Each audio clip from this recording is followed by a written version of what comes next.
fuck is you doing?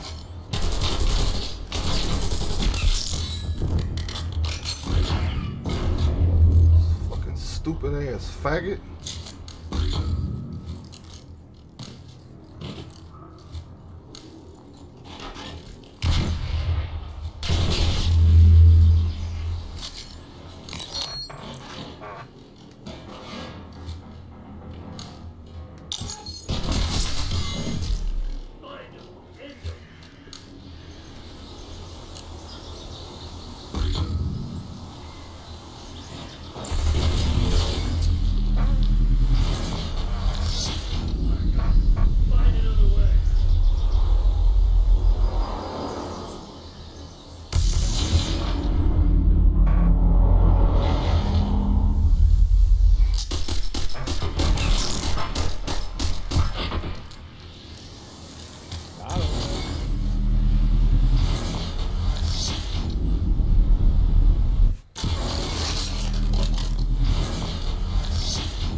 Yeah, he right here.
Fucking knew it.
Yeah, bro. You can download our We other got, does brother. that shit have crossplay or no? I think yeah. I think That so. should never I have don't know. crossplay. Yeah, bro. Yeah, I got That's my the one we year could changed never on my play. PlayStation. That shit not showing my shit. It's crossplay now though, I think.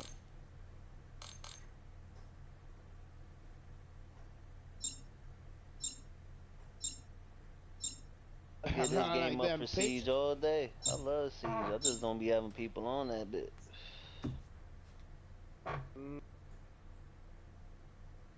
Shit, I'm about to get cooked though. You don't fuck with New Siege? maps, new characters. I'm gonna get cooked though. I'm gonna buy all the characters. Ya te está cargando, mami. I'm gonna get cooked inside. I'm gonna look fly at least. They gonna know me. Watch this. I'm gonna have top of the oh, he threw a nade and got both of y'all. Oh, hell no, damn. Gotta be careful with the ladies. Got him. Got the nigga. Go playing that beat. Playing that beat. Playing that beat. This game is so out of this map is so out of proportion. You can just always push B, bro.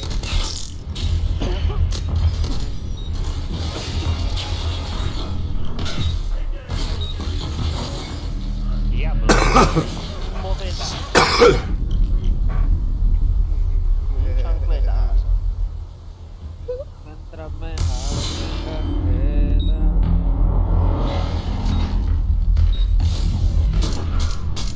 Oh, don't look at my aim though.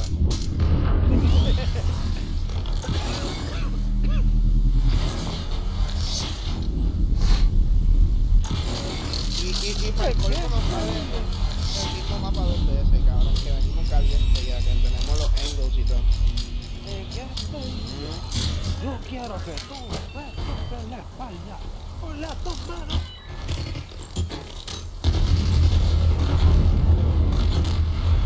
Got one back here. La About to jack. granada, and I got another one, bro. Somebody right there, bro.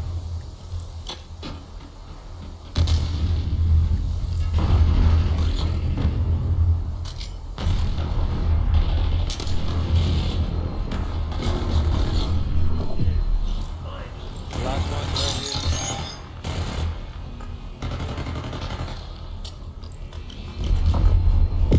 Yo, behind y'all. What the fuck is you doing?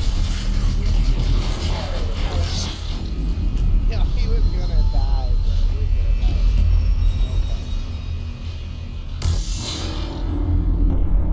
die. Elunida.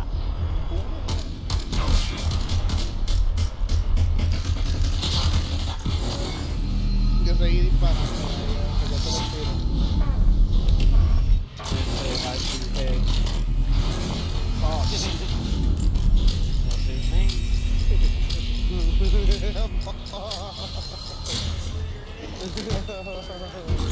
Yeah. A lot of liquid. Motherfucker. Dead grenade. Somebody on my side right here throwing grenades and putting bullshit all over the place. Let's play that beat. ¿Quién tiene la bomba? Bitch, I died with it, They motherfucker. don't pay your ass. That's the problem. Plant the bomb. Don't touch. Plant the bomb. I got the guy that was. I hear one coming back. Somebody watching my back? I'm in their spawn. I don't. Oh shit! You scared the fuck out of me, bro.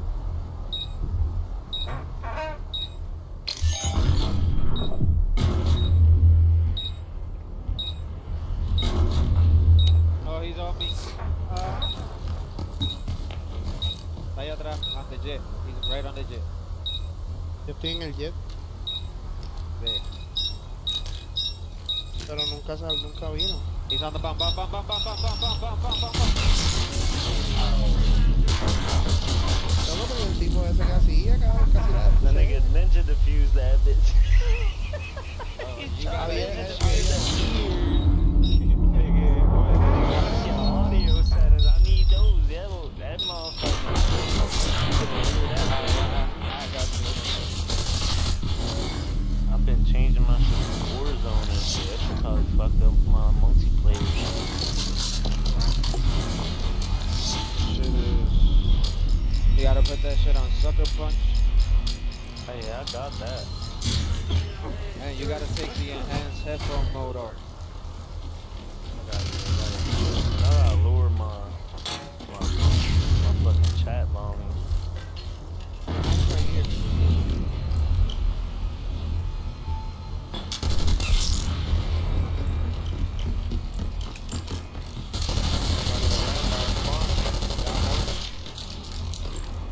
Someone's right here where I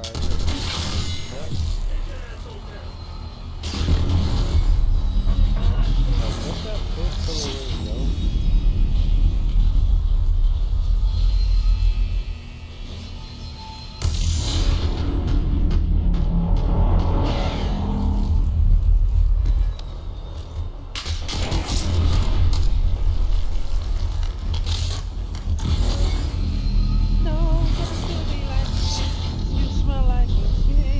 I'm hating on right now. Wow. Malo. I think you would have placed it. No, Hey, buddy. espérate, no.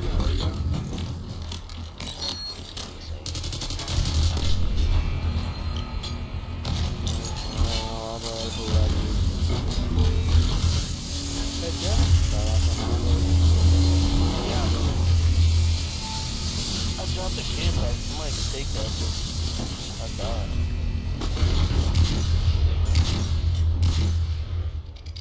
I got killed by A flashbang. fucking flashbang too. Yep, you died of a stroke. I just literally seen your character like dying like that. This nigga got a 30 time scope on the LMG. Mm-hmm. Yeah, but like, What? This nigga fucking. What? It's so small. Nah, it that goes shit. it goes further in. That's a sniper. Yo, I dare you to get a kill with full zoom right now. Yeah. That's funny as hell. Like the whole next round, you gotta play full zoom, bro. That's too dirty, bro. You can't be doing that shit, bro. no, play, bro. Look at that nigga right there. Damn. Blood, Coulda shit, beat boy. you. Yeah, like, prison, Hey. Chicken nuggets on fire right now, low key, but not touching. No key, bro. Like, yeah, bro, but from where? From where?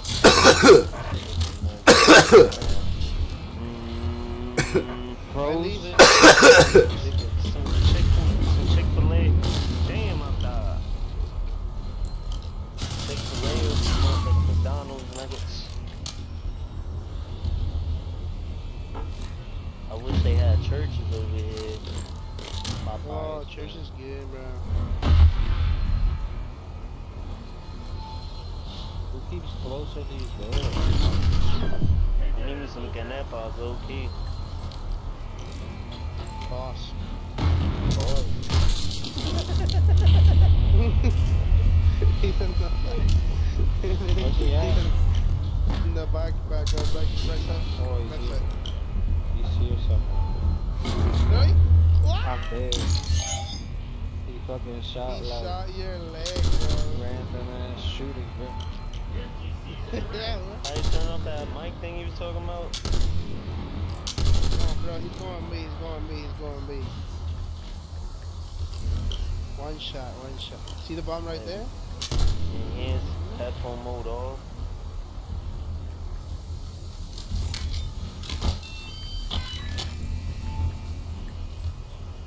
Hay un setting para que lo escuche mejor.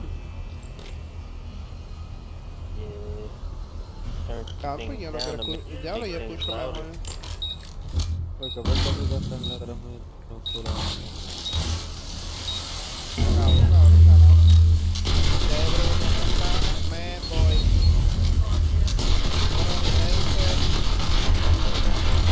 Bueno, mi gente, el video más largo del mundo.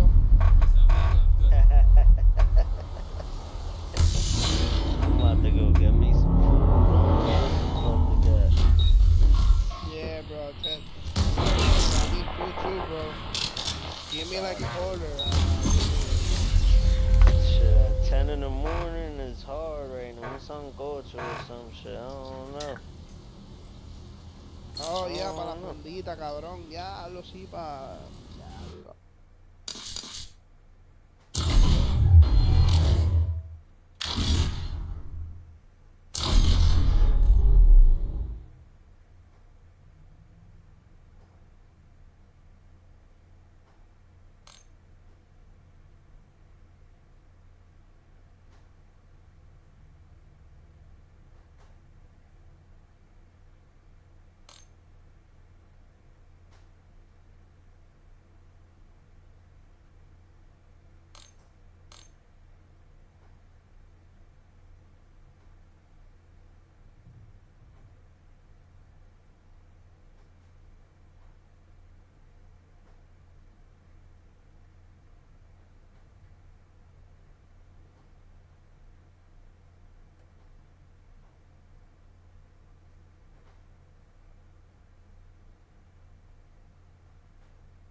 How the fuck is that even a thing, bro? Enemy device is dead.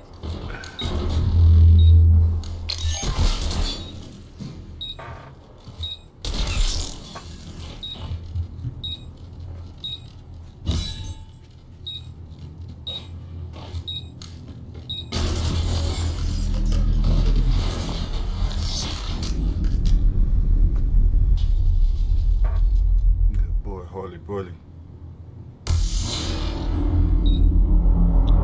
Get off your vagina powers. Bruh, is this the same fucking group of people from last match? No. What the ring on their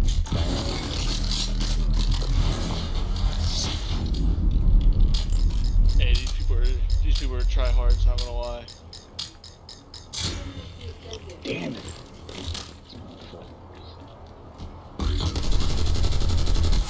Sitting this wrong.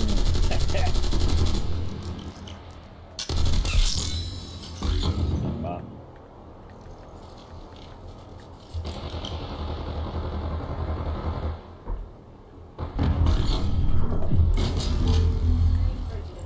Right, call him out. Carry it down. Downstairs. No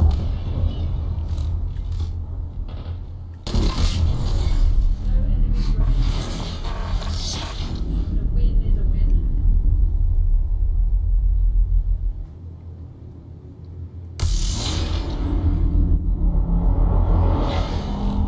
Hey, powers.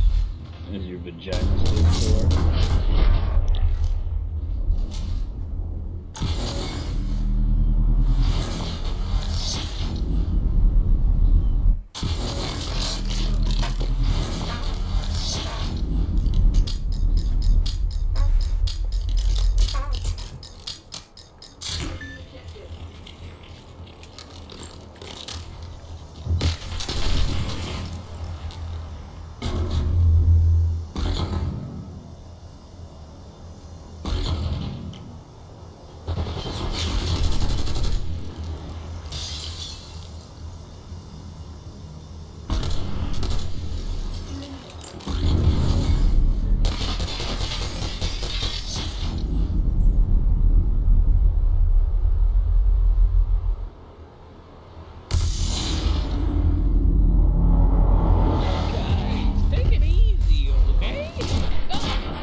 me do you what?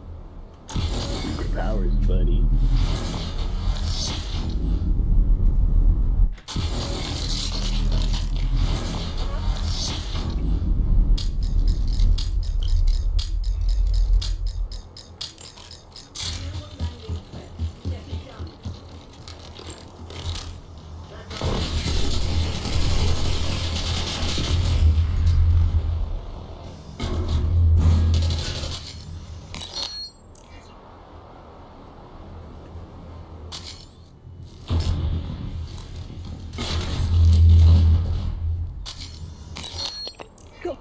Come on, guys. Shit. Got two. Woo!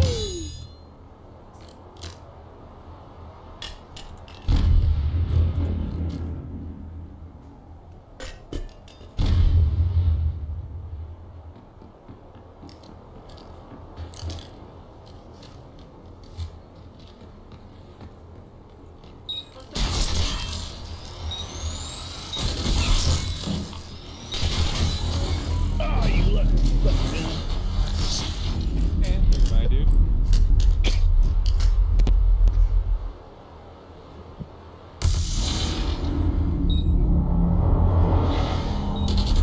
Yo, bro, what the fuck is that This shit? guy was watching. This dude was just watching his teammates die. Let's just put the hillside shit down there or something. Dude, that's fucking.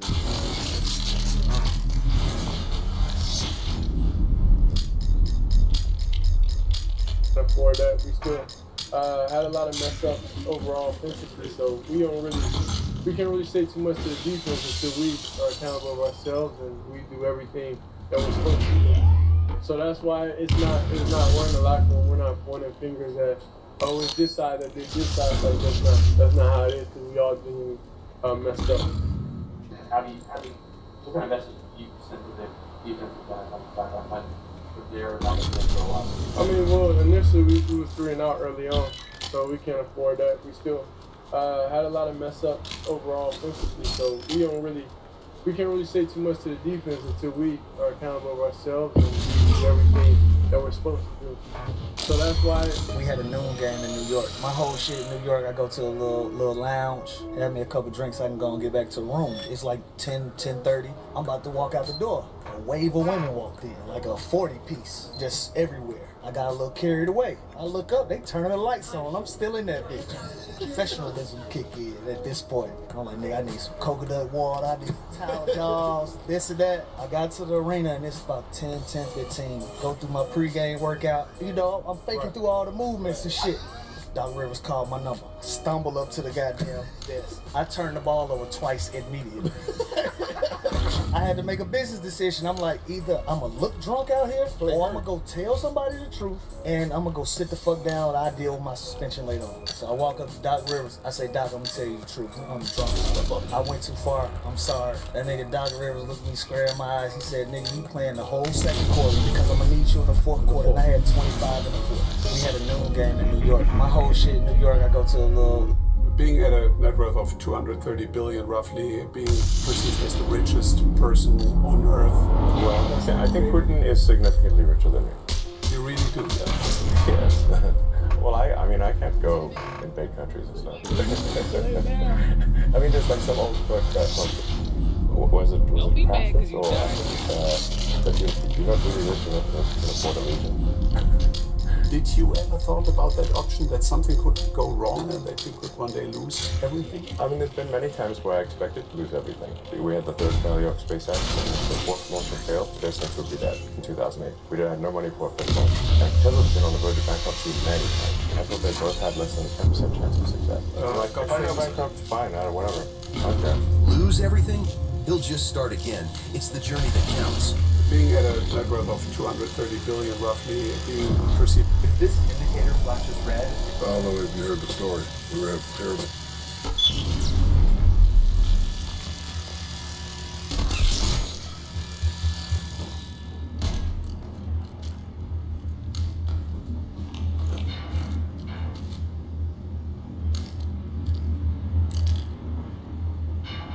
Enemy charges set.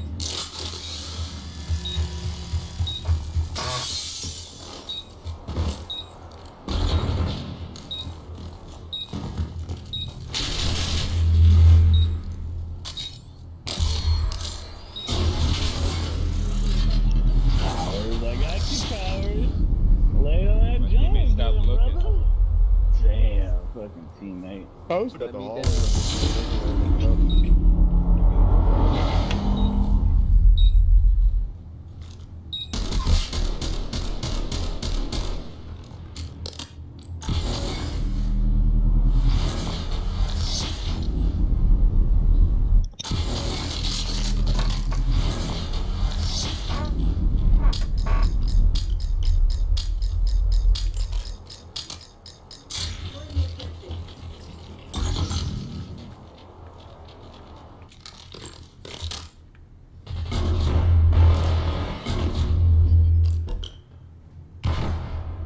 Coming up the middle to the W flat.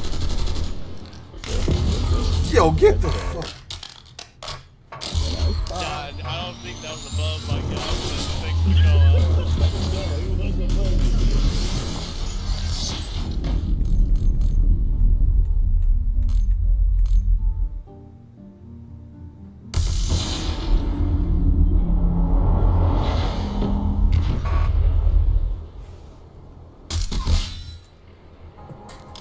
An Ethereum sniping bot using AI-powered ChatGPT.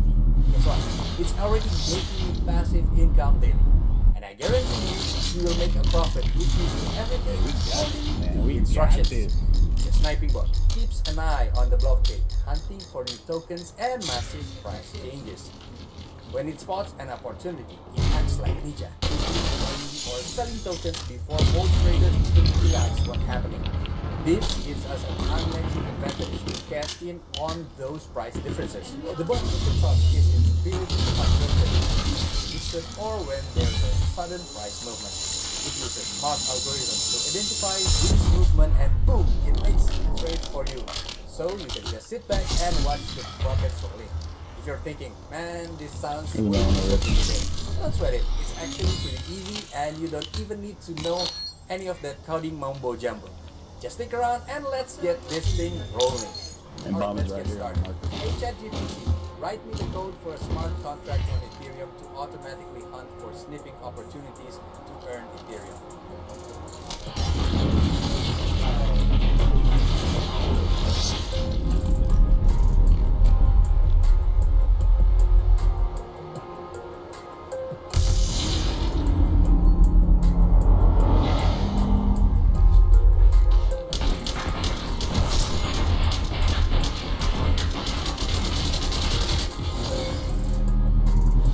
Oh yeah.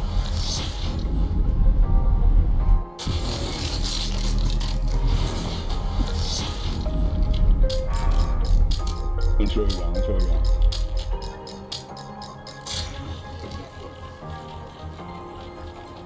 Shit, the middle here.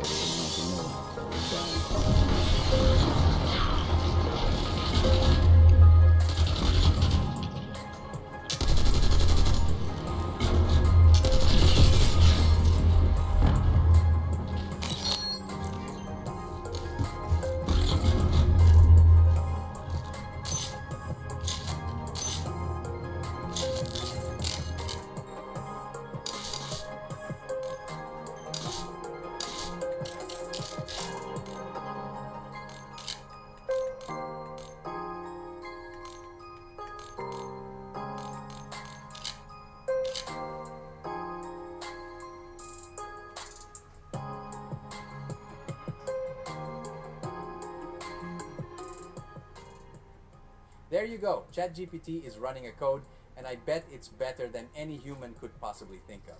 Then head over to ethremix.bot. Remix is a Web3 application that allows us to develop, compile, deploy, and launch smart contracts coded in the Solidity language. I'll put a link to Remix in the description below. Make sure you have the MetaMask browser extension installed and you're connected to the Ethereum mainnet. If it's your first time on Remix, it may ask you to agree to their terms. I've already done it. Head over to the sidebar on the left and create a new contract under the contracts folder. We're going to name it bot.sol. Next, copy this code from ChatGPT and paste it into the bot.sol file you've just created. This is our snipping trading bot. I will also place this code under the description so that you can copy it if you don't have access to ChatGPT. A couple of things to look at after pasting the code in lines 15 and 16. You can follow these addresses using Etherscan. These are the addresses of wrapped Ether tokens, which we'll be competing against. You don't actually need to have any wrapped Ether. Yep, perfect. It's the official wrapped Ether address. Always a good idea to check that back to Remix now that our bot file is ready. Let's compile it. Click here. As you can see here, it's built with the 0.6.6 version of Solidity. Under compiler, select the 0.6.6 version so that it matches our contract. Also make sure that the language is set to Solidity and EVM version is set to default. Now click on the compilebot.sol button and wait for the bot to compile. Now we're going to deploy this to our wallet. Head over to the Deploy and Run Transactions tab in Remix. Here you'll want to select the injected Web3 as the environment. You need to confirm the contract to blockchain by paying gas fees. Hey guys. Gas fees are the commission on the Ethereum network for smart contract deployment. Now the deployment will I always set the gas fee. There's usually not much of a difference. We put the transaction through much faster. Now we wait for the transaction to confirm. We can see here that it is confirmed, meaning our smart contract is deployed. Now you can see the various functions for our smart contract. Start, enable, bot, start monitoring the market. Withdraw stops the bot and transfers funds back to your wallet. With the smart contract deployed, fund it with some Ethereum, which will be used for trading.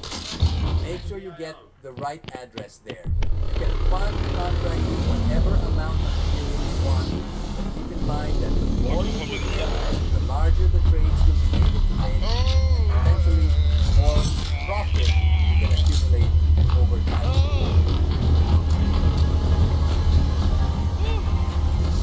Sweet, there we go. The transaction confirms that the funds were sent to the contract. You can make sure by checking our contract address on the Etherscan once again, ensuring our Ethereum is in the contract. Nice. It's got 1 Ethereum, which is the amount funded the contract with. Last step is to click start. This will enable the bot to start spinning the network and find different liquidity pairs for the transaction. Let's set the gas fee to high, save, and click confirm.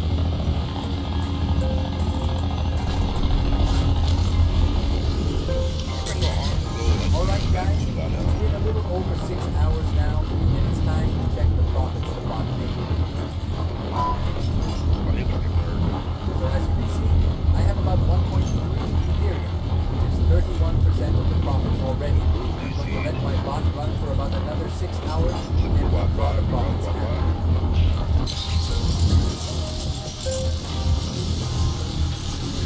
Alright, let's see how much more we need. Nice, it's a little over 1.5 Ethereum. So it basically took me a half a day to gain over half of my deposit balance. The bot will continue to run until I click the withdraw button. With withdraw, the bot will stop trading and return to the total Ethereum you gained initially. The profit back to your wallet. So let's click it. This will charge us a little bit of gas. I'll set it to high again and then click confirm. There we go. Then transaction confirmed. Let's go to our MetaMask and see what we have now. You can see the balance of the bot is already now in my wallet. This is only after running the bot for more than half a day. Unreal. I've even had weeks where I've made 3 to 6 Ethereum, sometimes even more. The profits will fluctuate week to week. Guys, share your profits in the comments below. Drop a like. And don't forget to subscribe for more profitable ways to make passive income using Web3 tools. Caught your homie lucky. Supply box is down. 1 to go.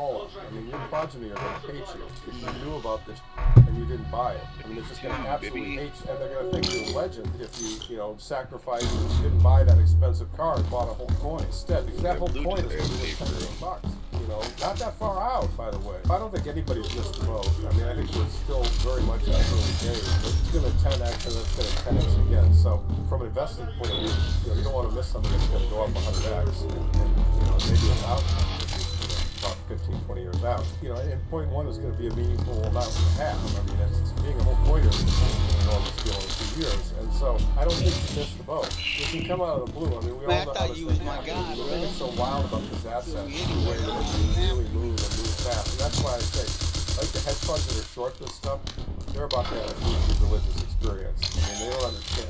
They don't understand. This can go up, you know, 50, 100, 150% in months. You're going to see those shorts are going to be covered so goddamn fast. You know, I'm hard pressed to see how we're not at 100K by the end of calendar 2024. And I think this cycle takes us to 200 or 200K.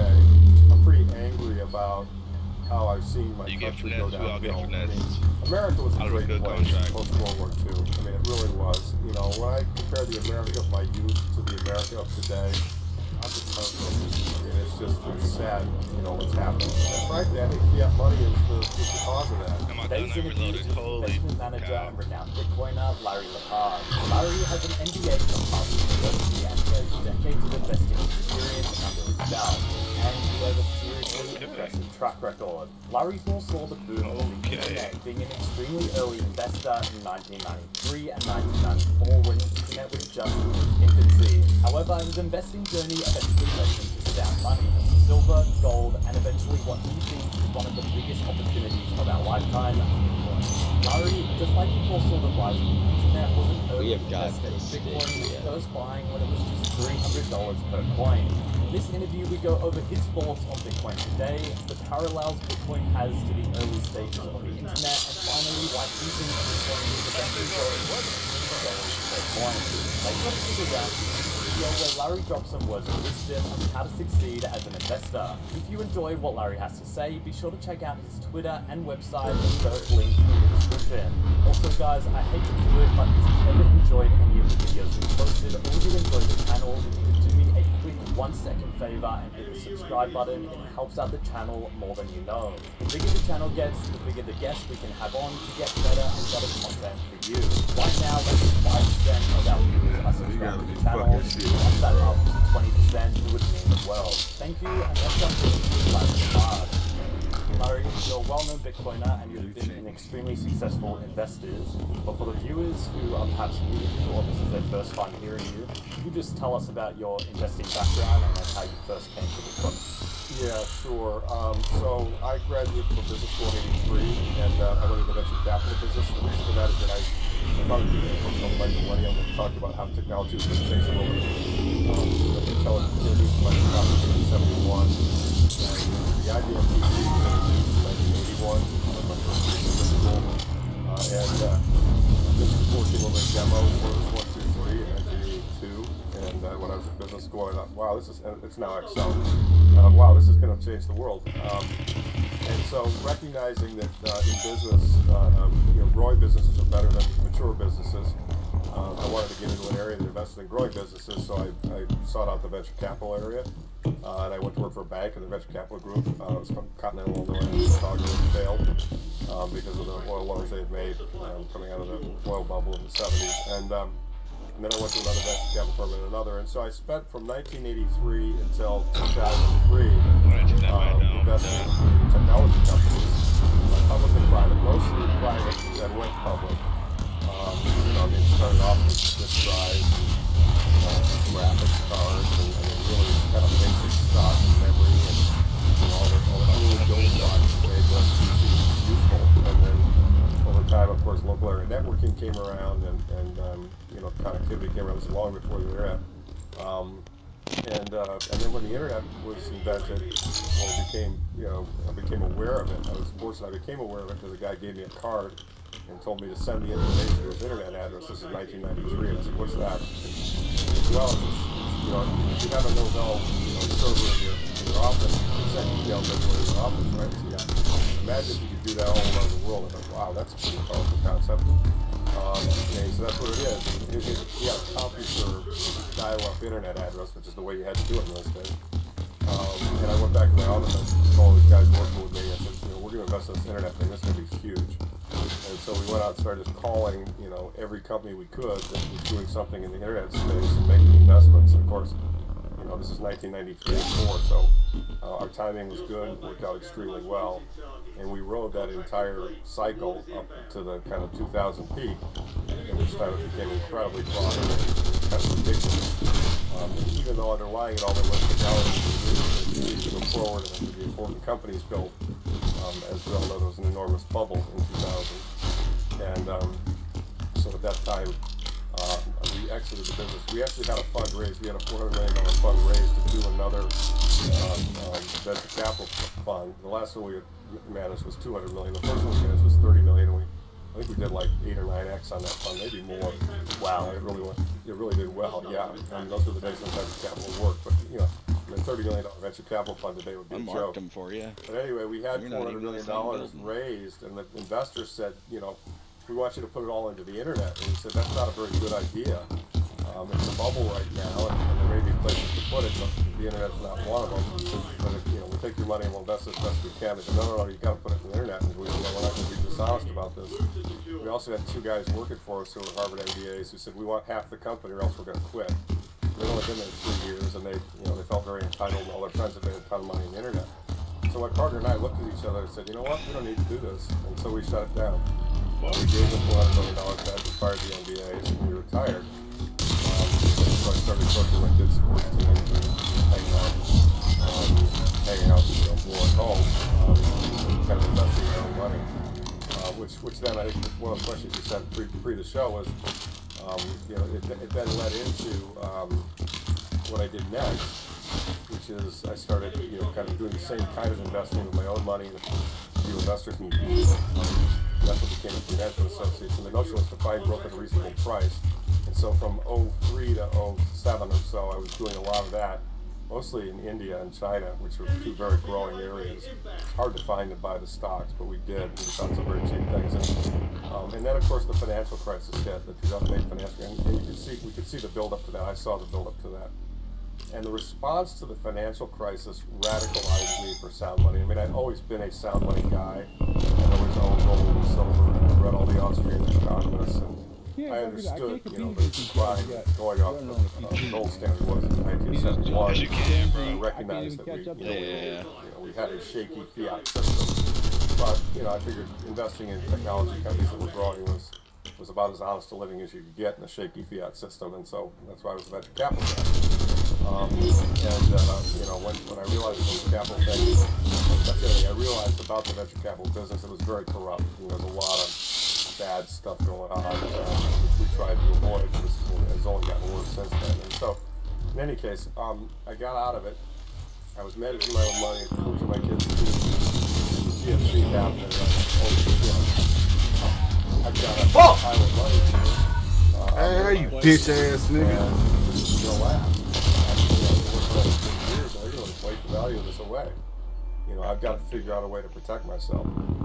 And so I thought, I went back and I studied, inflation, high inflation. Well, there was one period of time when we had incredibly high inflation in the 1970s. When we did go off the gold standard, it triggered that first bout of inflation, which was all over slave. But I looked at the 70s, and what we realized in that time frame is when we had high inflation, the best area to invest was gold, silver, and oil. Gold stock, silver stock, oil stock, they all stopped out at 30+% here for 10 years. And gold went from $35 and artificially depressed. $35 to $35 now, so it came out right north of 800. And so I decided I was going to pivot and invest in those kinds of stocks and companies. And I went and partnered up with a guy who was very good at this, a guy named Walter Cabot in Boston. Some money and said, teach me how to invest in gold stocks. And so we went off and started doing that in 08.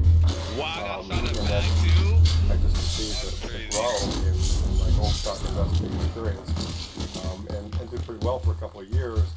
And then we get, and I was actually quite convinced, wrongly so, that I was trying to get the XP level of gold the base of the currency And it was under the surface, but not in the traditional sense. What I didn't see is the way that they were going to sterilize it from goods prices and other things, and all that extra was going to be stuff in the asset and start to create the next bubble, which we're in right now, called the everything bubble. And so, and also during that time frame, you know, I had my eyes out. I was watching all other forms of sound money, and Bitcoin came along. I heard about it from all the Ron Paul guys. I was heavily involved in his campaign. We ran a couple of national newspaper ads for him in the 2008 cycle, and you know, eCash, and you know, there had been 5 or 6 Bitcoin predecessors, all of which failed because they didn't have all of the pieces of the puzzle, you know. And so as those predecessors had failed and Bitcoin came along, I was like, yeah, here's another form of, you know, cryptocurrency, here's another form of internet-based money, but